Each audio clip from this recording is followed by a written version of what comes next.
Hello everyone, आज इस video में हम लोग फोटो इलेक्ट्रिक इफेक्ट पढ़ेंगे।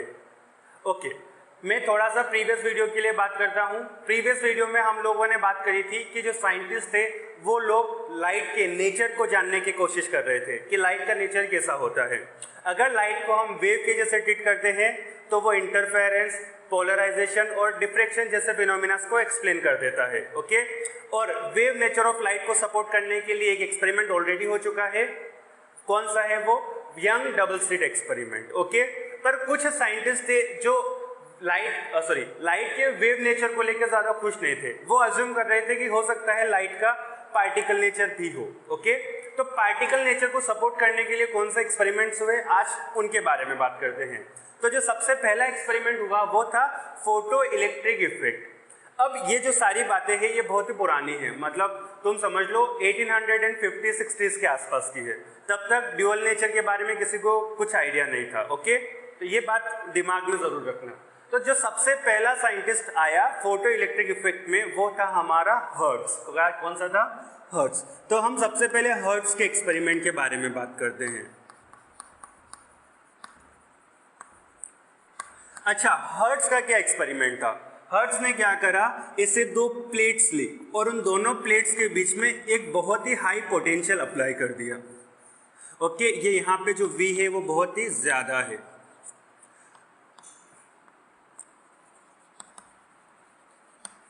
अच्छा, जब हम दो प्लेट्स के बीच में बहुत ही हाई पोटेंशियल अप्लाई कर देते हैं तो वहां पे इलेक्ट्रिक डिस्चार्ज होना शुरू होता है और हम बोल सकते हैं वहां पे हमारे पास एक स्पार्क जनरेट होता है। तो ये दोनों जो प्लेट्स थे इनके बीच में एक अच्छे से एक स्पार्क जनरेट हो रहा था।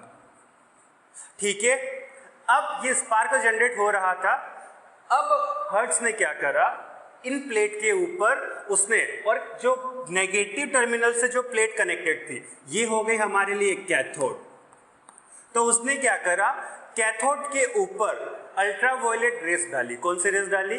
Ultraviolet rays, incident UV race. अच्छा, जब उसने कैथोड के ऊपर अल्ट्रावायलेट रेस डाली तो क्या हुआ, ये जो स्पार्क बना था हमारा ये एकदम से ग्लो करा, एकदम से थोड़ा ब्राइट हुआ। जैसे उसने बंद करी फिर से डिम हो गया, फिर से डाला तो फिर से ग्लो किया। तो उसको उस टाइम पे समझ नहीं आया कि यहाँ पे हुआ क्या। जब मैं लाइट डाल रहा हूँ तो स्पार्क बढ़ क्यों रहा। वो यूँ समझ लो कि जो हमारी धमाल मूवी है उसमें मानव के जैसा था। मानव इतना ज्यादा स्मार्ट नहीं था, आदि वॉज सो स्मार्ट। ओके, तो हर्ट्ज हमारे लिए मानव के जैसा था, तो वो इतना ज्यादा स्मार्ट नहीं था, उसको समझ नहीं आया कि यहाँ पे हुआ क्या। लाइट डाल रहा हूं तो स्पार्क बढ़ रहा है, नहीं डाल रहा हूं तो नॉर्मल है। ओके, तो उसने अपना ऑब्जर्वेशन लिख दिया और वो चला गया। फिर उसके इसी एक्सपेरिमेंट को आगे कंटिन्यू करने आए हेल्वेज एंड लिनार्ड। कौन दो साइंटिस्ट आए थे? हेल्वेज। चलो, तो अब हम इसका एक्सपेरिमेंट देखते हैं। तो ये रहा हमारे पास उसका एक्सपेरिमेंटल सेटअप हेल्वेज एंड लिनार्ड का। उन्होंने क्या करा, इसे एक ग्लास का ट्यूब लिया जो पूरा का पूरा खाली था, जिसके अंदर क्या था? वैक्यूम था। यहाँ पे वो खिड़की है, खिड़की इसलिए ताकि वो लाइट डाल सके कैथोड के ऊपर, जैसा कि हमारा हर्ट्ज ने किया था। ओके, फिर उसके बाद यहाँ नीचे एक कम्यूटेटर, इसको हम लोग बोलते हैं कम्यूटेटर। इसका काम क्या है? देख, अगर मैं इसको, ये जो टर्मिनल है ये हमारा कैथोड से कनेक्टेड है और ये वाला जो है ये एनोड से कनेक्टेड है। ओके, तो हम अपने अकॉर्डिंग यहाँ पे पोलरिटी चेंज कर सकते हैं। यूँ समझे, दो वायर है, ये दोनों एंड्स बैटरी के हैं, तो हम उन वायर को कैसे कनेक्ट करें? या तो एनोड को इससे कनेक्ट करें और इसको इससे कनेक्ट करें, या फिर इसका उल्टा कर सकते हैं। ओके, तो इसको हम लोग बोलते हैं कम्यूटेटर। नीचे की तरफ एक बैटरी लगा हुआ है जिसका पोटेंशियल है V। इन दोनों टर्मिनल के बीच में उसने एक वोल्ट मीटर लगा दिया। क्या लगा दिया? Volt meter. और यहाँ पे एक और उसने अमीटर लगा दिया। ये जो अमीटर है ये क्या काम करेगा? करंट मेजर करने का।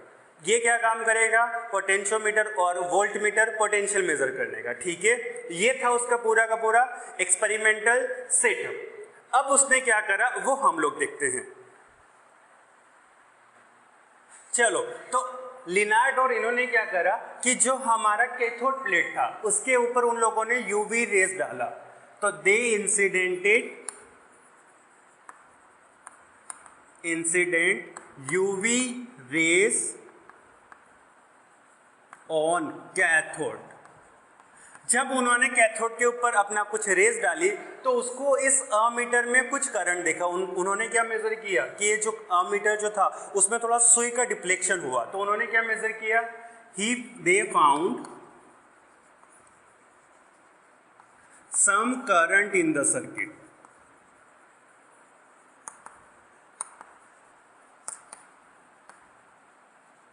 ओके अच्छा, यहाँ का जो पोटेंशियल था उन्होंने इनिशियली पोटेंशियल को भी जीरो रखा हुआ था। अब जब उन्होंने बात बोली कि अगर हम यूवी रेस डालते हैं तो उसमें करंट आता है। अब करंट आता है तो कुछ ना कुछ चार्ज का फ्लो हुआ होगा। अब ये कौन से चार्ज थे उसको जानने के लिए उन्होंने क्या करा, जो कैथोड लिया वो जिंक प्लेट लिया। कौन सा प्लेट लिया, cathode is zinc plate. Cathode कैसा लिया उन्होंने, जिंक का लिया। ओके जब इन्होंने इस वापस से इसके ऊपर डाला और कुछ टाइम के बाद इसका चार्ज मेजर किया, पोटेंशियल जीरो है, अभी समझना पोटेंशियल जीरो है, तो ये बैटरी का पोटेंशियल कुछ नहीं है। तो उन्होंने जब इसको जिंक के ऊपर रेस डाली और उन्होंने कुछ टाइम के बाद इसके ऊपर चार्ज मेजर किया तो इसके ऊपर उनको चार्ज मिला पॉजिटिव। कैसा चार्ज मिला, पॉजिटिव चार्ज। पॉजिटिव चार्ज हमको किसी भी मेटल के ऊपर कब मिलेगा, जब उससे इलेक्ट्रॉन्स दूर चले गए हो, जब उससे इलेक्ट्रॉन्स दूर चले गए हो। बात क्लियर है। तो इसके बाद ये श्योरिटी हो गई कि जो यहाँ से कैथोड से जो पार्टिकल्स निकले वो कौन से थे, इलेक्ट्रॉन्स थे और नेगेटिवली चार्ज्ड पार्टिकल्स थे। ओके कैथोड को जब उन्होंने जिंक लिया, they found after incidenting UV rays on cathode, they found cathode is positively charged. This means इसका मतलब क्या हुआ, electrons has flown from cathode to anode. Current भी आ रहा है तो वो कहाँ गए होंगे, हमारे इलेक्ट्रॉन्स एनोड पे गए होंगे। ओके तो यहाँ से अपने को बहुत सारी चीज़ों के बारे में पता चला था। इलेक्ट्रॉन्स निकलते हैं, दूसरी बात जब सरफेस पे डालते हैं तो इलेक्ट्रॉन्स निकलते हैं।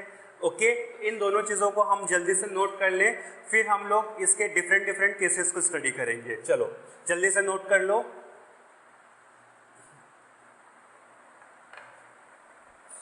चलो तो अब अपने को पता चला कि फोटो इलेक्ट्रिक इफेक्ट क्या होता है। जब हम किसी प्लेट को ऐसे यूवी रेस के सामने लाते हैं तो उससे इलेक्ट्रॉन्स बाहर आते हैं। और हम बात बोल सकते हैं जब हम किसी मेटेलिक सरफेस को लाइट में एक्सपोज करते हैं तो उससे इलेक्ट्रॉन्स बाहर आते हैं। ऐसे फिनोमिना को हम लोग कहते हैं फोटो इलेक्ट्रिक इफेक्ट। मैंने डेफिनेशन लिख लिया है, आराम से पढ़ लो। अच्छा ये जो इलेक्ट्रॉन्स जो इमिट हुए, इन इमिटेड इलेक्ट्रॉन्स को हम लोग बोलते हैं फोटो इलेक्ट्रॉन्स। क्या कहते हैं, photo electrons. Emitted electrons due to photo electric effect, P मतलब photo electric effect, are called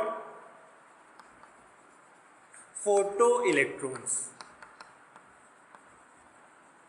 अच्छा बताओ, अगर इन इलेक्ट्रॉन्स की वजह से जो करंट आएगा उसको हम लोग क्या बोलेंगे, photo current. Okay so current due to photo electrons is called photo current. अच्छा ये सारी चीजें हम लोग लिनार्ड के ऑब्जर्वेशन के बाद लिख सकते हैं।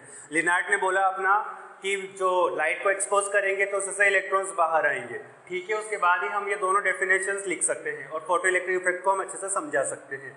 चलो जल्दी से इनको नोट करो, फिर हम लिनार्ड के और भी ऑब्जर्वेशंस के बारे में देखते हैं। चलो तो अब हम लोग देखते हैं लिनार्ड ऑब्जर्वेशन। लिनार्ड का मैंने वापस से यहाँ पे उसका एक्सपेरिमेंट सेट बना दिया है। अब उसका एक्सपेरिमेंटल सेटअप तुम देख सकते हो, थोड़ा आसान बनाया हुआ है। अगर तुम एग्जाम में वो तुमको याद नहीं आए तो ये वाला भी तुम बना सकते हो, पूरे मार्क्स मिलेंगे। हमारे पास कैथोड है, कैथोड के ऊपर लाइट रे इंसिडेंट कर रहे हैं, यहाँ पे बैटरी कनेक्ट कर दिया, नेगेटिव टर्मिनल कैथोड से कनेक्टेड है, पॉजिटिव टर्मिनल एनोड से कनेक्टेड है। एक मीटर लगा दिया है ताकि जो करंट फ्लो करेगा उसको हम लोग मेजर कर सकेंगे। यहाँ पे हम लोगों ने वोल्ट मीटर लगा दिया, वोल्ट मीटर का काम वोल्टेज मेजर करना है। ये जो बैटरी लगी हुई है इसका वोल्टेज मेजर काम कर, इसके वोल्टेज को मेजर करने का काम करेगा अपना ये वोल्ट मीटर। ठीक है यहाँ तक। चलो अब इसके ऑब्जर्वेशन देखते हैं। अच्छा, ऑब्जर्वेशन देखने से पहले मुझे यहाँ पे बता दे कि इस ट्यूब के अंदर इलेक्ट्रिक फील्ड का डायरेक्शन कौन सा होगा। क्या एनोड से कैथोड की तरफ होगा? यस, बिल्कुल। हाई पोटेंशियल पे मेरा एनोड है, लो पोटेंशियल पे हमारा कैथोड है, तो यहाँ पे इस डायरेक्शन में हमारा इलेक्ट्रिक फील्ड होगा। चलो तो सबसे पहले हम देखते हैं वेरिएशन ऑफ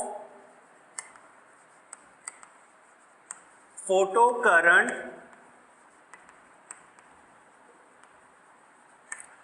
विद इंटेंसिटी।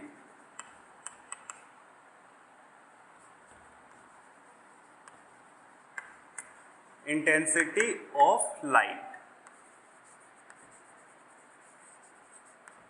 चलो तो ये उनके ऑब्जर्वेशंस लिख रहे हैं किसके? लिनार्ड के। क्लियर है ये बात? तो इस एक्सिस पे हमारा है इंटेंसिटी और इस वाली एक्सिस पे है हमारे लिए photo current which is I in micro ampere.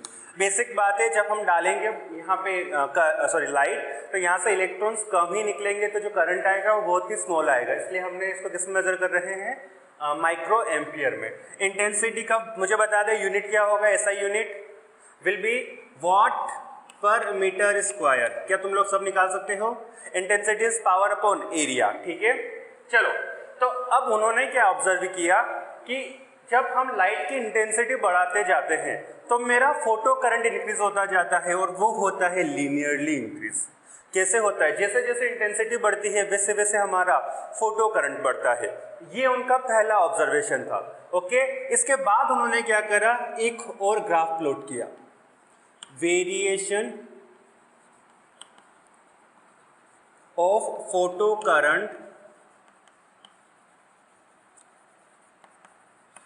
with potential, with applied potential।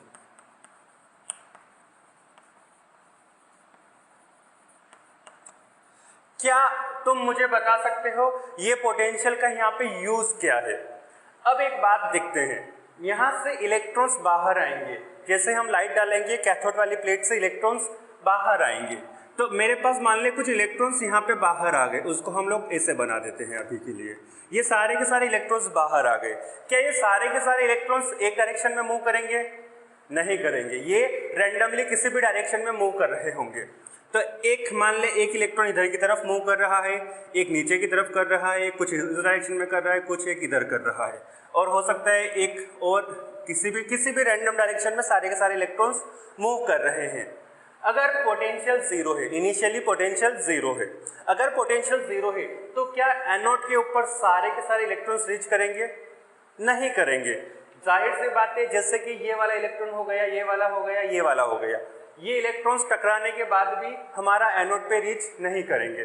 तो हम एक बात बोल सकते हैं, जब पोटेंशियल जीरो है तो जो इलेक्ट्रॉन्स बाहर आए उनमें से कुछ ही इलेक्ट्रॉन्स एनोड तक पहुंचेंगे, उसकी वजह से अपने को कुछ करंट मिलेगा। कौन सा करंट मिलेगा? फोटो करंट मिलेगा। ठीक है, तो बस इसका वेरिएशन बनाते हैं। चलो इधर की तरफ रखते हैं हम लोग आई, इधर की तरफ रखते हैं हम लोग अपना पोटेंशियल V, वोल्ट में, माइक्रो एम्पियर में। ओके, तो जब पोटेंशियल जीरो है तब कुछ इलेक्ट्रॉन्स रीच कर रहे हैं, मतलब कुछ अपने को फोटो करंट मिल रहा है। ओके, जब पोटेंशियल जीरो है तो हम लोगों को कुछ ये वाला पॉइंट मिल गया। अब हमने क्या करा? इस पोटेंशियल को बढ़ाया, इस पोटेंशियल को हम लोगों ने थोड़ा इंक्रीज करा। अच्छा, अब मैं थोड़ा सा इंक्रीज करूंगा तो क्या होगा? यहाँ पे इलेक्ट्रिक फील्ड डेवलप होगा। डायरेक्शन हम ऑलरेडी बना चुके हैं।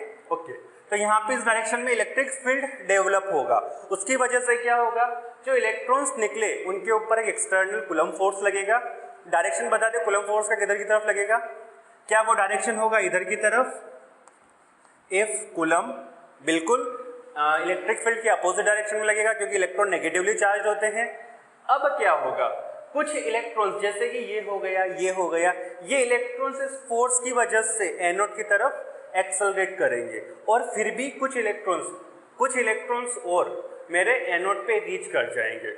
हम जैसे जैसे इस पोटेंशियल को बढ़ाते जाएंगे वैसे वैसे नंबर ऑफ इलेक्ट्रॉन्स एनोड पे आने वाले बढ़ते जाएंगे, क्योंकि उनके ऊपर एक एनोड की डायरेक्शन में एक फोर्स लगता जाएगा। ये बात समझ आई? ओके। तो हमने क्या करा, जैसे जैसे पोटेंशियल को बढ़ाया वैसे वैसे अपने को करंट इंक्रीज होता हुआ मिला। अच्छा मुझे एक बात बता, अब एक ऐसा कंडीशन आ जाएगा जब ये सारे के सारे इलेक्ट्रॉन्स मेरे एनोड पे रीच कर गए, उसके फर्दर मैं पोटेंशियल इंक्रीज करूंगा तो करंट इंक्रीज होगा ही नहीं, क्योंकि और इलेक्ट्रॉन्स बचे ही नहीं। बात समझ आई? तो एक अपने को एक पोटेंशियल मिलेगा जिस पोटेंशियल से ज़्यादा पोटेंशियल करने पे करंट चेंज नहीं होगा। तो इसका वेरिएशन कैसा होगा, इनिशियली इंक्रीज करेगा करेगा करेगा, एक करंट मिलेगा जिसको हम लोग बोलेंगे सैचुरेशन करंट। उस करंट के बाद अगेन पोटेंशियल बढ़ाने पे कोई भी करंट वेरिएशन नहीं मिलेगा। यहाँ पे एक बात नोट करना, ये जो इलेक्ट्रॉन्स निकले ये किसकी वजह से निकले, सिर्फ और सिर्फ लाइट की वजह से। अब ऐसा भी होता है, जो अपने को बिल्कुल नहीं जानना है पर फिर भी बता रहा हूँ, ऐसा भी होता है कि जैसे जैसे हम इस पोटेंशियल को बढ़ाएंगे, हम लोगों ने फील्ड इमिशन भी पढ़ा है, तो यहाँ पे हो सकता है इलेक्ट्रिक फील्ड इतना स्ट्रॉन्ग हो जाए कि वापस से इलेक्ट्रॉन को खींचना शुरू कर दे। ओके, तो अपने को फर्दर ये करंट इंक्रीज होता हुआ मिल सकता है, पर अपने को फील्ड इमिशन के बारे में बिल्कुल भी नहीं सोचना है। अपने को किसके बारे में सोचना है, सिर्फ और सिर्फ फोटो इलेक्ट्रिक इफेक्ट के बारे में। ठीक है यहाँ तक? तो अपने को कैसा करंट मिलता है, बढ़ता है और एक टाइम के बाद कांस्टेंट हो जाता है। इस कांस्टेंट करंट को हम लोग क्या कहते हैं, सैचुरेशन करंट। इसको हम लोग बोलते हैं I saturation. Saturation current is the maximum current due to photo electric effect और मैक्सिमम फोटो करंट। ये बात ठीक है?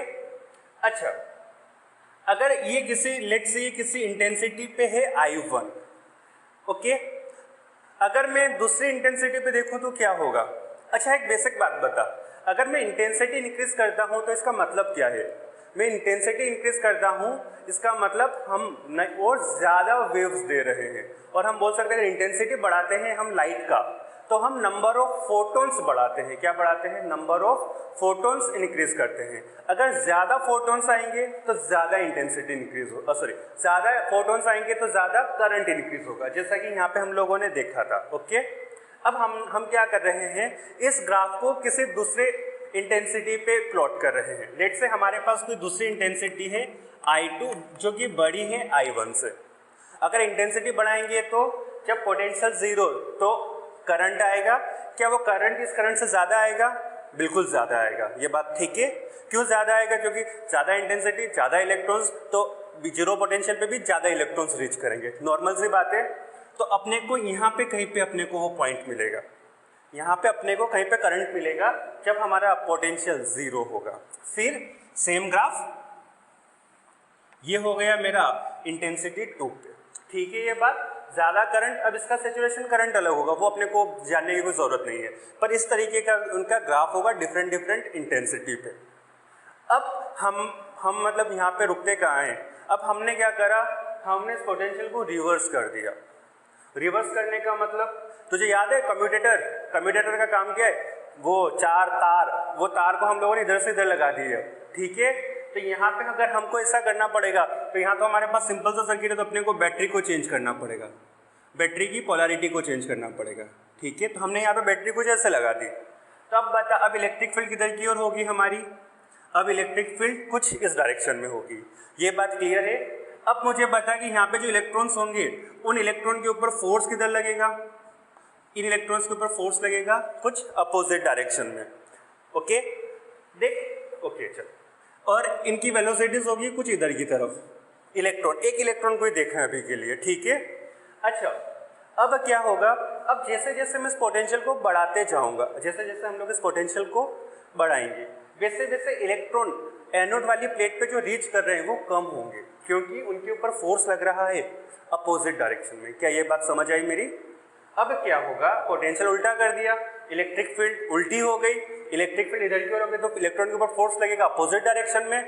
तो जो इलेक्ट्रॉन यहाँ से यहाँ पे आ रहे थे, अब वो इलेक्ट्रॉन्स कम होंगे, क्योंकि उनके ऊपर एक अपोजिट डायरेक्शन में फोर्स लग रहा है, आ इधर रहे जा उधर रहे हैं। ओके, तो अब क्या होगा, हमारा करंट कम होना शुरू होगा। तो देखो चलो इसको पीछे की तरफ भी प्लॉट करते हैं यहाँ से। चलो तो जैसे जैसे हमारा पोटेंशियल बढ़ाते जाएंगे वैसे वैसे हमारा करंट कम होता जाएगा। ओके, हमने जैसे जैसे पोटेंशियल को बढ़ाया वैसे वैसे करंट कम हुआ। अच्छा, क्या एक पॉइंट मिलेगा जिस पॉइंट के फर्दर मैं पोटेंशियल को डिक्रीज करूं, अच्छा सॉरी, मुझे एक पोटेंशियल मिलेगा, उस पोटेंशियल पे सारे के सारे इलेक्ट्रॉन्स एनोड पे आ रहे थे वो सब रुक गए, करंट कितना, 0। बात समझ आई? अपने को एक पोटेंशियल मिलेगा जिस पोटेंशियल पे सारे के सारे इलेक्ट्रॉन्स इस एनोड पे आना बंद हो जाएंगे और अपने को फोटो करंट मिलेगा 0। तो हम ऐसे करते जाएंगे तो अपने को यहाँ पे एक पोटेंशियल मिलेगा जिसको मैं अभी V नोट से रिप्रेजेंट कर देता हूँ। इस पोटेंशियल पे सारे के सारे इलेक्ट्रॉन्स जो एनोड पे आ रहे थे वो आना बंद हो जाएंगे। बात समझ आई? अब इस V नोट को हम लोग बोलते हैं स्टॉपिंग पोटेंशियल। क्या बोलते हैं इस V नोट को? Stopping potential. So V note is our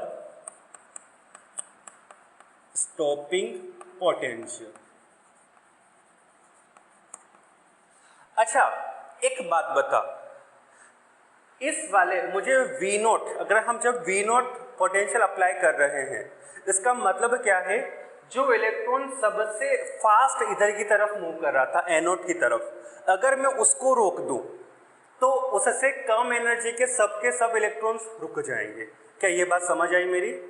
अगर जो फास्टेस्ट इलेक्ट्रॉन है या जो इलेक्ट्रॉन बिल्कुल एनोड की तरफ डायरेक्शन करके मूव कर रहा था, अगर हमने उसको रोक दिया तो बाकी बचे सबके सब इलेक्ट्रॉन्स तो वैसे ही रुक जाएंगे, क्योंकि फास्टेस्ट को रोक लिया तो स्लोएस्ट तो वैसे रुक जाएगा। ये बात समझ आई मेरी? ओके, तो हम इसको स्टॉपिंग पोटेंशियल को रीडिफाइन कर सकते हैं। किस तरीके से करते हैं हम लोग देखते हैं उसको। चल तो देखते हैं स्टॉपिंग पोटेंशियल क्या होता है हमारे लिए।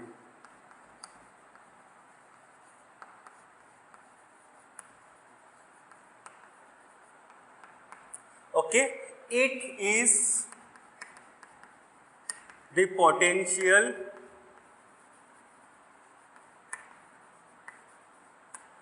required to stop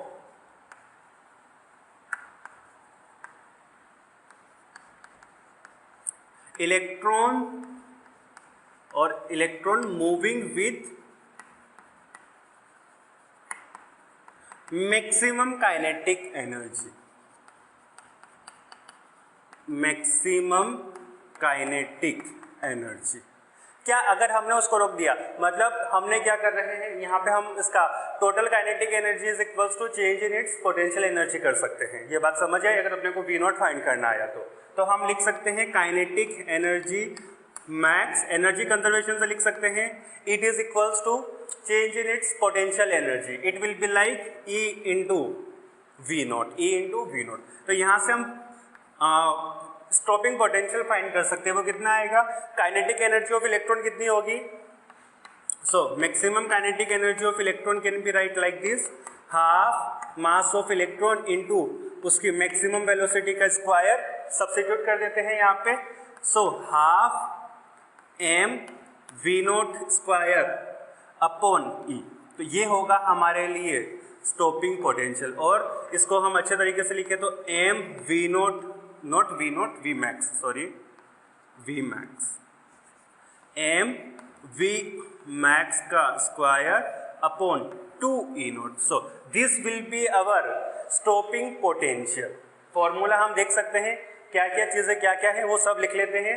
so m is equals to mass of electron, V max is maximum velocity of electron, ठीक है, E is the charge of electron, कोई बात नहीं है। अच्छा, ये अपना हो गया स्टॉपिंग पोटेंशियल। अब वापस से हम अपने डायग्राम के ऊपर आते हैं। अच्छा, अब जब हम सेकेंड टाइम ये जो हमने I2 इंटेंसिटी डाली, अब इसकी वजह से क्या होंगे? ज़्यादा इलेक्ट्रॉन्स बाहर निकलेंगे। ओके, तो हमने जब इस सेकेंड वाली इंटेंसिटी डाली, अच्छा इनिशियल जो इंटेंसिटी डाली उसमें मान ले 3 इलेक्ट्रॉन्स निकले। दूसरी बार I1 से I2 डाली, ज़्यादा है तो लेट से उसमें 5 इलेक्ट्रॉन्स बाहर निकले। ठीक है, यहाँ तक ये बात। अब मैं एक बात बोल सकता हूँ, अगर इंटेंसिटी बढ़ाई या घटाई तो उसके ऊपर डिपेंड करेंगे हमारे नंबर ऑफ फोटो इलेक्ट्रॉन्स। कितने फोटो इलेक्ट्रॉन्स बाहर आ रहे हैं कम आ रहे हैं या ज़्यादा आ रहे हैं। क्लियर है ये बात? क्या इनकी एनर्जी डिपेंड करेगी इंटेंसिटी के ऊपर? नहीं, उनकी एनर्जी इंटेंसिटी के ऊपर डिपेंड नहीं करेगी। इंटेंसिटी के ऊपर क्या डिपेंड करेगा? नंबर, कितने नंबर से आएंगे। ओके चलो, तो अब सेकेंड केस में जब हम क्या बोलते हैं पोटेंशियल डिक्रीज करते हैं, अपोजिट डायरेक्शन में इंक्रीज करते हैं, ओके तो क्या होगा, हमारा वापस से करंट डिक्रीज होगा, पर ये मिल जाता है अपना V नोट के यहाँ पे।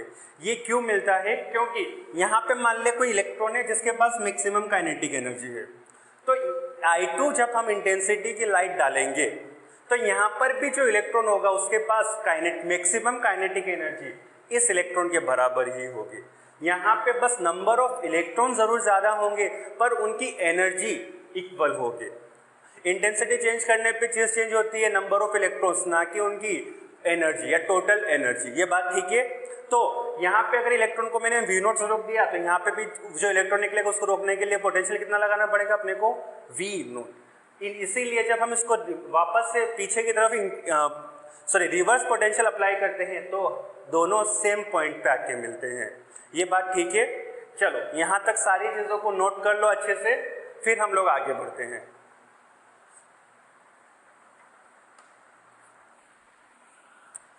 चलो, तो अब हम लोग दो ऑब्जर्वेशंस ऑलरेडी देख चुके हैं लिनार्ड के। तीसरा ऑब्जर्वेशन देखते हैं। तीसरा ऑब्जर्वेशन क्या है हमारा?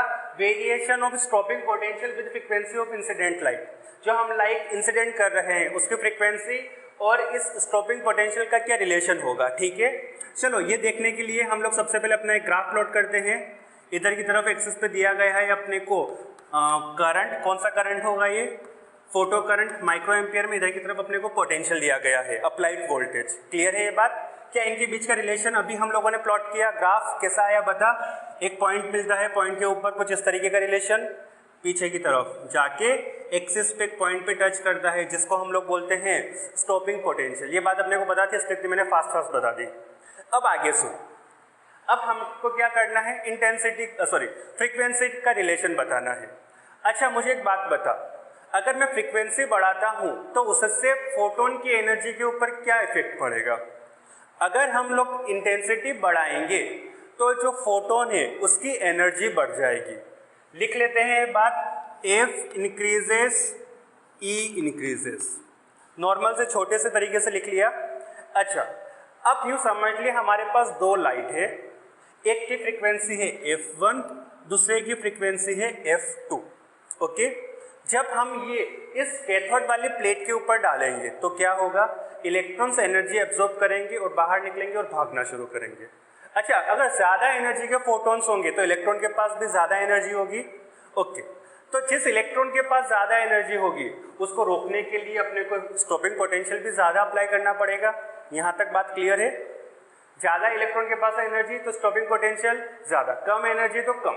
ओके, लेट से हमने एक ग्राफ प्लॉट किया, इस पे जो फ्रीक्वेंसी थी लाइट की वो F1 थी। फ्रीक्वेंसी को जनरली न्यू से रिप्रेजेंट किया जाता है। ओके, न्यू1 ले लेते हैं। अगर हम दूसरी फ्रीक्वेंसी की लाइट इंसिडेंट करेंगे तो क्या होगा? सबसे पहला स्टॉपिंग पोटेंशियल के लिए बात करते हैं। हमने दूसरी इंटेंसिटी है न्यू2 जो कि बड़ी है न्यू1 से। फ्रीक्वेंसी बढ़ेगी तो एनर्जी बढ़ेगी, एनर्जी बढ़ेगी तो इलेक्ट्रॉन को रोकने के लिए अपने को ज्यादा स्टॉपिंग पोटेंशियल लगाना पड़ेगा।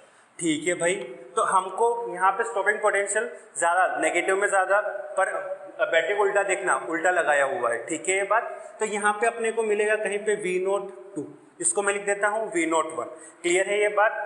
ये अगर रिलेशन रहा तो ठीक है। अब क्या होगा? अब मान ले कि अब देखते हैं कि इस पोटेंशियल को हम जीरो करते हैं तो क्या होता है। अगर ये पोटेंशियल अगर जीरो हो गया, मतलब यहाँ के लिए बात कर रहे हैं कुछ, जब ये जीरो हो गया, अब सोच जो इलेक्ट्रॉन था जिसके पास एनर्जी ज्यादा होगी वो ज्यादा इलेक्ट्रॉन्स इनिशियली एनोड पे रीच करेंगे। क्लियर है ये बात? जिनके पास ज्यादा एनर्जी होगी तो ज्यादा इलेक्ट्रॉन्स हमारी एनोड के पास आएंगे, ज्यादा इलेक्ट्रॉन्स एनोड के पास आएंगे तो हमारा करंट भी ज्यादा होगा। क्लियर है ये बात? फ्रीक्वेंसी बढ़ाएंगे तो जीरो स्टॉपिंग पोटेंशियल पे और जीरो अप्लाइड वोल्टेज पे अपने को करंट भी ज्यादा मिलेगा। अच्छा, फ्रीक्वेंसी चेंज करने पे क्या नंबर ऑफ फोटॉन्स पे फर्क पड़ेगा? नहीं पड़ेगा। किस चीज के ऊपर फर्क पड़ेगा? उनकी एनर्जी पे। अगर नंबर ऑफ फोटॉन्स उतने ही आ रहे हैं जितने पहले आ रहे थे, तो नंबर ऑफ फोटो इलेक्ट्रॉन्स भी उतने ही होंगे। ठीक है, तो जब हम सेचुरेशन करंट के लिए बात करते हैं तो दोनों के टाइम पे सेचुरेशन करंट इक्वल होता है, क्योंकि number of photo electrons equal होंगे। नंबर ऑफ फोटो इलेक्ट्रॉन्स क्या होंगे? इक्वल होंगे। ठीक है ये बात। तो अब इन तीनों पॉइंट्स को कनेक्ट कर लो कुछ अपने प्रीवियस ग्राफ के जैसे। बात समझ आई तुझे? तो हमारा इंटेंसिटी यहाँ पे फ्रीक्वेंसी है ν1, यहाँ पे फ्रीक्वेंसी है ν2।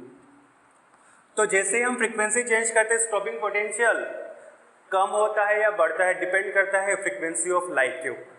अगर हमारा तीसरा कोई लाइट होगा जिसका इंटेंसिटी ν3 होगा तो उसके लिए हमारा स्टॉपिंग पोटेंशियल होगा कुछ V03, ओके। और अगर मैं बोल देता हूँ ν03 is greater than ν02 is greater than ν01, तो इसका रिलेशन कैसा होगा? ये कुछ आएगा आएगा आएगा आएगा और इस तरीके से। ये थोड़ा सा गलत बना, गलत तो नहीं है, ये थोड़ा सा नीचे की तरफ से कट करेगा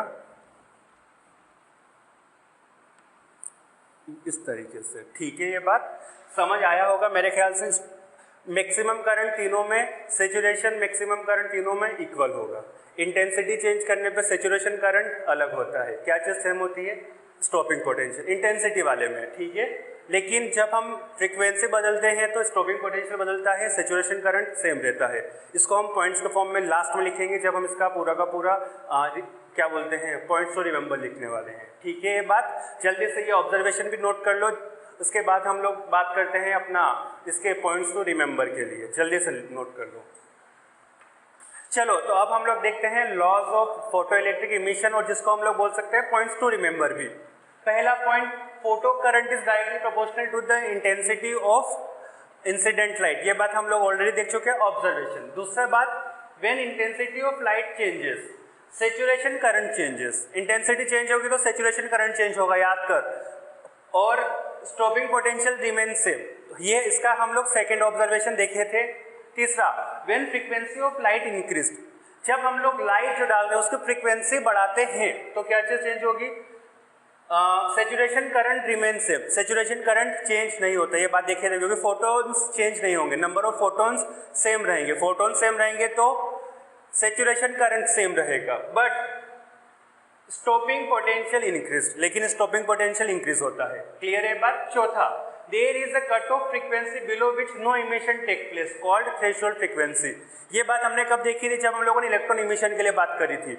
मैंने बात बताई थी कि हमको कम से कम इतनी एनर्जी तो देनी पड़ेगी कि इलेक्ट्रॉन बाहर आ जाए। ठीक है, तो उस मिनिमम एनर्जी यहाँ पे फ्रीक्वेंसी से रिलेट कर दिया उस एनर्जी को। क्लियर है ये बात? तो मिनिमम जो फ्रीक्वेंसी होगी लाइट की जिस पे इलेक्ट्रॉन्स बाहर आ रहे हैं उसको हम लोग बोलते हैं क्या? Threshold frequency. क्लियर है ये बात? पांचवा पॉइंट, ये जो प्रोसेस होता है ये काफी इंस्टेंटेनियस है, ये स्पॉन्टेनियस प्रोसेस है, तो इसको लगभग 10⁻⁻⁹ सेकंड लगता है। ये याद रखने की जरूरत तो बिल्कुल भी नहीं है, पर ये बात जान जरूर रखने की, ये एक स्पॉन्टेनियस प्रोसेस होता है। ओके, जल्दी से पॉइंट्स टू रिमेंबर और loss of photo electric emission को नोट करो अच्छे से। फिर अब हम बात करेंगे अपने आइंस्टाइन्स फोटो इलेक्ट्रिक इक्वेशन के लिए।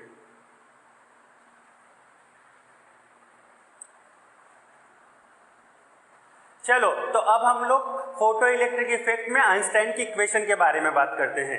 ये शुरू करने से पहले चलो हम लोग लेनार्ड के ऑब्जर्वेशन और वेव थ्योरी को कंपेयर करके देखते हैं। अच्छा, लेनार्ड का ऑब्जर्वेशन था कि जो फोटो इलेक्ट्रॉन्स निकलते हैं वो स्पॉन्टेनियस प्रोसेस होता है।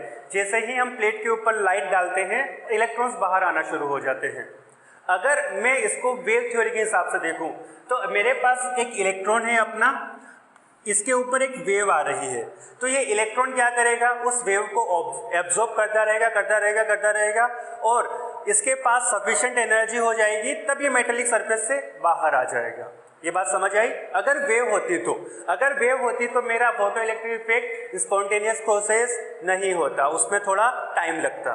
दूसरी बात, अब उसने एक और बात बोली थी कि अगर मैं थ्रेशोल्ड फ्रीक्वेंसी से कम फ्रीक्वेंसी की लाइट इंसिडेंट करूं मेटेलिक प्लेट पे तो इलेक्ट्रॉन्स बाहर नहीं आते। ये बात पता है अपने को। अगर यूं समझ, लाइट अगर वेव के जैसे होती, इलेक्ट्रॉन वेव, ओके, तो वो इलेक्ट्रॉन वेव की कंटिन्यूअसली एनर्जी लेता जाता फाइनली इलेक्ट्रॉन के पास सफिशिएंट एनर्जी हो जाती, बाहर आ जाता। तो यहाँ पे थ्रेशोल्ड फ्रीक्वेंसी वाला कॉन्सेप्ट भी खत्म हो जाता अगर लाइट वेव के जैसे होती, पर ऐसा उसके ऑब्जर्वेशंस नहीं थे। तो इसका मतलब क्या हुआ कि लाइट वेव के जैसे तो यहाँ पे बिहेव नहीं कर रही है, तो किसके जैसे कर रही होगी फिर? पार्टिकल के जैसे। तो हमको फोटो इलेक्ट्रिक इफेक्ट से बात पता चलती है कि जो लाइट होती है वो किसके जैसे बिहेव करती है?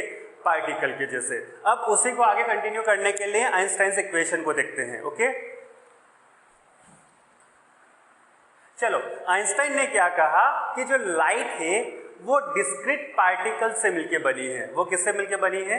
पार्टिकल से मिलके बनी है। और उन पार्टिकल्स को उसने नाम दिया फोटॉन्स। क्या नाम दिया? फोटॉन्स। लिखते हैं हम लोग सबसे पहले बात, light consist of discrete particles named photons। क्या नाम दिया उनको? photons। ये बात क्लियर है। अब इसने बोला कि ये जो फोटोन होता है, एक फोटोन एक क्वांटा एनर्जी लेके चलता है। कितना एनर्जी लेके चलता है? एक क्वांटा।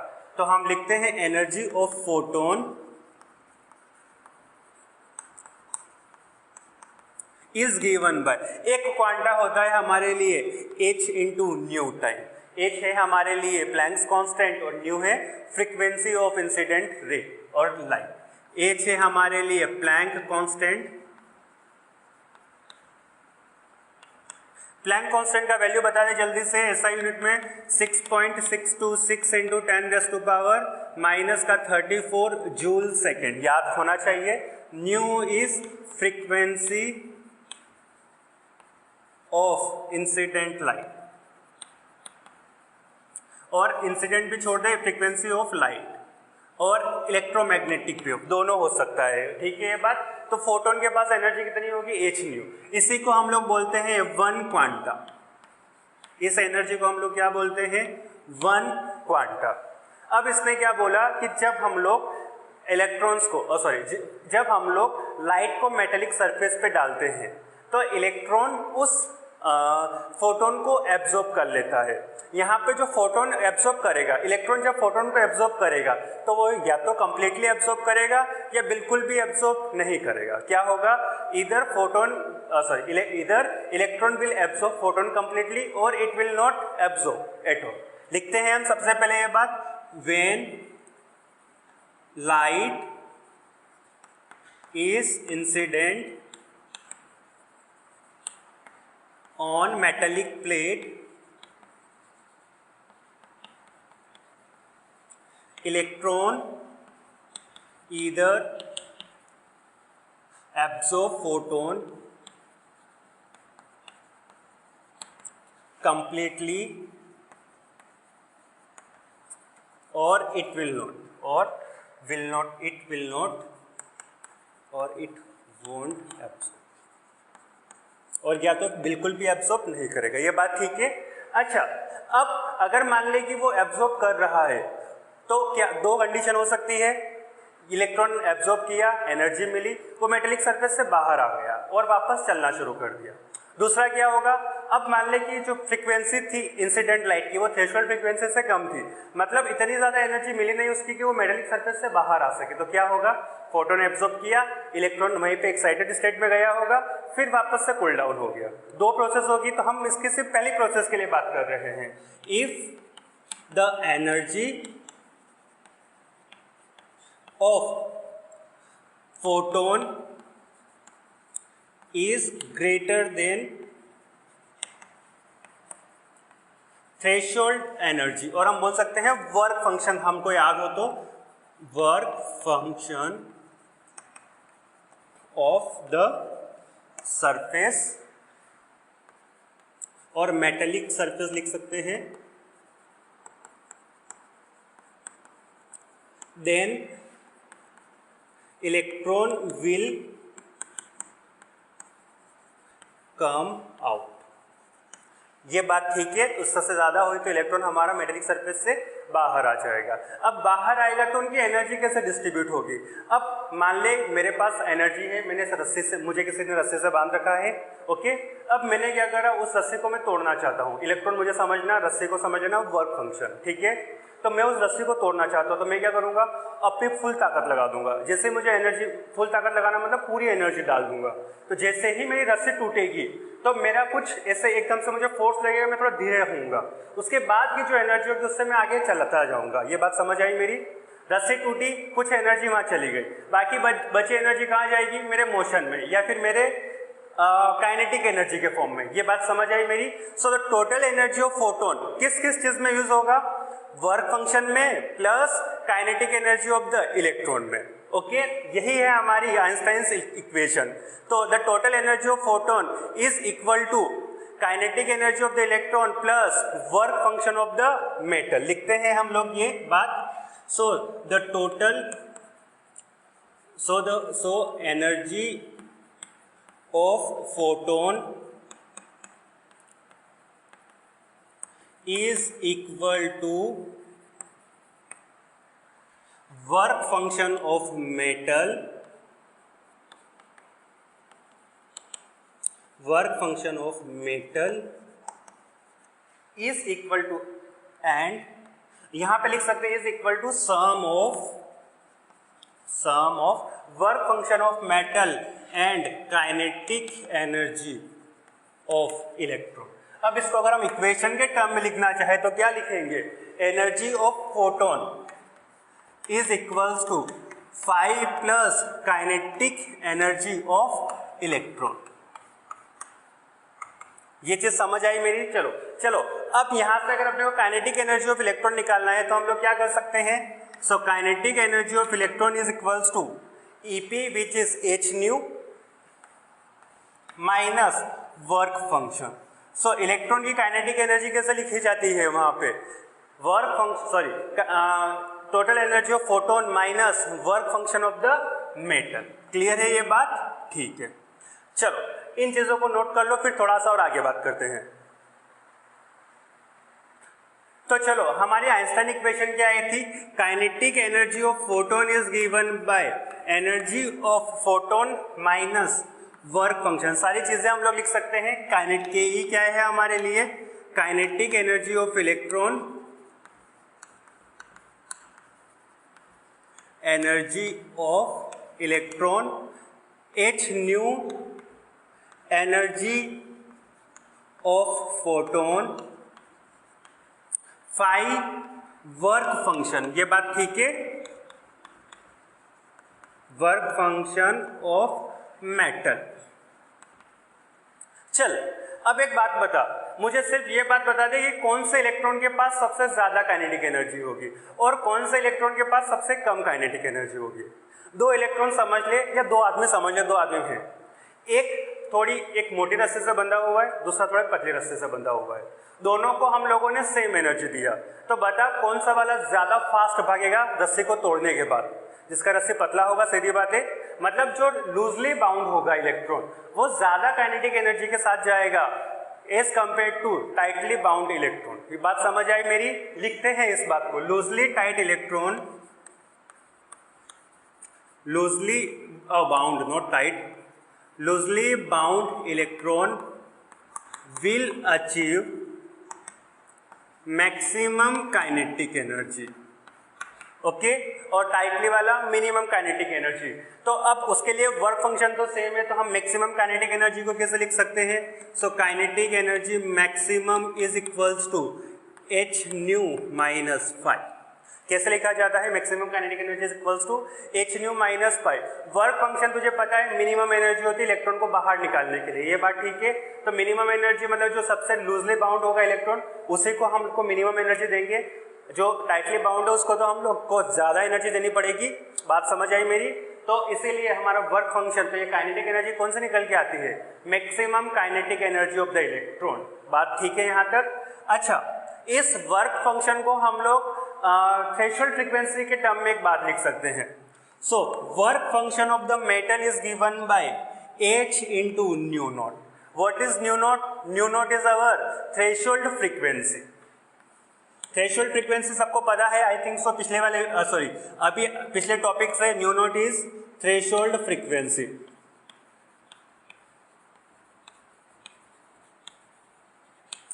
थ्रेशोल्ड फ्रीक्वेंसी यहाँ पे सब्स्टिट्यूट करने के बाद मैं काइनेटिक एनर्जी ऑफ इलेक्ट्रॉन कितना लिख सकता हूँ बता दो। So kinetic energy of electron और maximum kinetic energy of electron is equals to H nu minus का एच न्यू नॉट।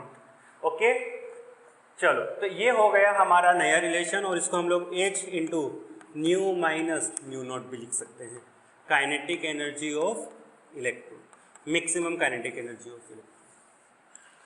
अब ये तो हो गए हमारे फॉर्मूले वाली बात। हमको इंपॉर्टेंट फार्मूला कौन सा है, ये वाला। अपने को ये रिलेशन याद रखने हैं दोनों बस।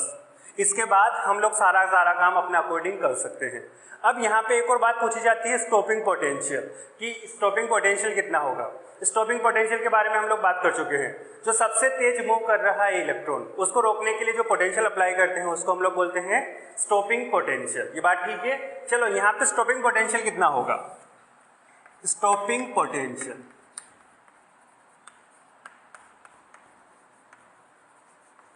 स्टॉपिंग पोटेंशियल को हम लोग रिप्रेजेंट करते हैं V नॉट से। ठीक है, चल स्टॉपिंग पोटेंशियल फाइंड करने के लिए हमने क्या करा, मान ले कि ये दो प्लेट्स है, फोटो इलेक्ट्रिक वाली समझना, फोटो इलेक्ट्रिक सेटअप में। ठीक है, उस सेटअप में हमने उल्टा पोटेंशियल लगा दिया, तो यहाँ पे एक पोटेंशियल डेवलप हो जाएगा V नॉट। उल्टा लगा दिया मतलब कि इधर की तरफ बड़ा, इधर की तरफ छोटा। ओके, तो ये हमारे लिए यहाँ से इलेक्ट्रॉन निकल रहे हैं, ये कैथोड है, अभी भी हमारे लिए इससे इलेक्ट्रॉन निकल रहे हैं। ओके, तो यहाँ पे क्या होगा, जब इलेक्ट्रॉन निकलेंगे तो वो इलेक्ट्रिक फील्ड के अपोजिट डायरेक्शन में मूव करेंगे। नहीं, उल्टा बोल दिया, इलेक्ट्रॉन है तो वो तो इलेक्ट्रिक फील्ड के अपोजिट डायरेक्शन में मूव करेंगे ही करेंगे। इलेक्ट्रॉन इधर मूव कर रहा है, अभी समझ ले कि इलेक्ट्रॉन हमारा इधर मूव कर रहा है और हमने इलेक्ट्रिक फील्ड भी इस डायरेक्शन में लगाया हुआ है, तो इस इलेक्ट्रॉन के ऊपर फोर्स लगेगा अपोजिट डायरेक्शन में। बात ठीक है, इलेक्ट्रिक फील्ड के अपोजिट डायरेक्शन में। तो क्या होगा, ये इस फोर्स की वजह से रिपेल होगा और हम बोल सकते हैं कि जब इलेक्ट्रॉन इस प्लेट से इस प्लेट पे आएगा तो उसका पोटेंशियल, उसका काइनेटिक एनर्जी पोटेंशियल एनर्जी में कन्वर्ट हो जाएगा। बात ठीक है, जब यहाँ से यहाँ पे मूव करेगा तो उसका पोटेंशियल एनर्जी का चेंज कितना होगा, E into V not. Electrostatic से हम लोग जानते हैं potential energy is given by potential into charge, V into Q. Potential energy is equals to its maximum kinetic energy, half m V max का square, और basically this will be our maximum kinetic energy. तो इसको हम लोग half M we square लिखने के बजाय के ई मैक्स लिख देते हैं। ठीक है, ये बात हमने जो मैक्सिमम काइनेटिक एनर्जी के साथ जो इलेक्ट्रॉन मूव करा था उसको रोक लिया, मतलब सारे इलेक्ट्रॉन्स को रोक चुके हैं। So this will be stopping potential is given by H upon E nu minus nu no. तुझे क्या बात ध्यान रखनी है, ये ऊपर वाली जिसको हम स्टार कर रहे हैं, ये बात अपने को याद रखनी है कि स्टॉपिंग पोटेंशियल फाइंड करना है तो क्या करेंगे हम लोग, जो मैक्सिमम काइनेटिक एनर्जी वाला इलेक्ट्रॉन है उसको रोकना है तो अपने को इतना पोटेंशियल लगाना पड़ेगा। So maximum kinetic energy will be equal to E into nu not. Clear है ये बात, इन सब चीज़ों को उतार लो।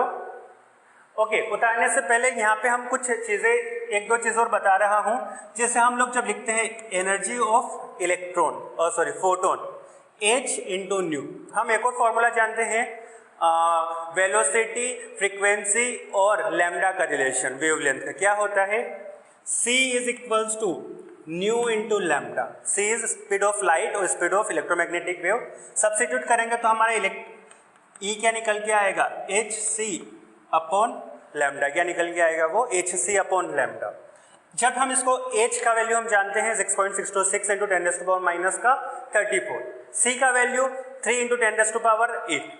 तो ये ऊपर का जो टर्म है इसको हम लोग मल्टीप्लाई करके कैलकुलेशन कर सकते हैं, तो इसका वैल्यू निकल के आता है 1240 इलेक्ट्रॉन वोल्ट नैनोमीटर। कितना आता है, electron volt nanometre upon lambda. अगर मुझे इलेक्ट्रिक फील्ड फाइंड करना है यहाँ, sorry not electric field, energy find करनी है मुझे यहाँ पे, तो मुझे ये लैम्डा किस में सब्स्टिट्यूट करना पड़ेगा, नैनोमीटर में। अगर मैं ये यूज करता हूँ तो मैं यहाँ पे लैम्डा को नैनोमीटर में सब्स्टिट्यूट कर दूंगा।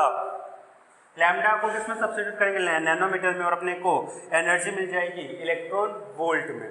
अब यहाँ पे हम लोग एनर्जी को हमेशा इलेक्ट्रॉन वोल्ट में डिफाइन करेंगे, तो इलेक्ट्रॉन वोल्ट को डिफाइन कर लेते हैं